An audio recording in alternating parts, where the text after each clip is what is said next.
Hello বন্ধুরা, কেমন আছো সবাই? আশা করি ঈশ্বরের কৃপায় সবাই ভালো আছো। আমিও অনেক ভালো আছি। আমি আবার ফিরে এলাম সুন্দরবনের ঝড়খালিতে। ঝড়খালির পাশ দিয়ে বয়ে গেছে বিদ্যাধরী নদীর একটি শাখা নদী। আর এই নদীর ওপারে দেখা যাচ্ছে জঙ্গল। এখানে প্রচণ্ড বাঘের চাপ। এই জঙ্গলে কাঠ ও মধু সংগ্রহ করিয়া বহুত মানুষ জীবনযাপন করিয়া থাকেন এবং এই নদীতে মাছ ধরিয়া বহুত মানুষ জীবিকা নির্বাহ করেন। কত মানুষ ওই জঙ্গলে কাঠ ও মধু সংগ্রহ করিতে গিয়া জীবনও হারিয়েছেন।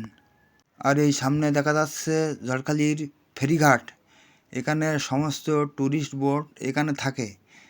আর যত সুন্দরবন ভ্রমণে মানুষ আসেন কলকাতা থেকে বা বাইরের থেকে, এখান থেকেই তারা এই বোটগুলিতে উঠে তারা সুন্দরবন ভ্রমণ করেন।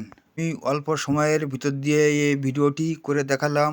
কেমন লাগলো ভিডিওটি জানাবেন কমেন্টে। ধন্যবাদ।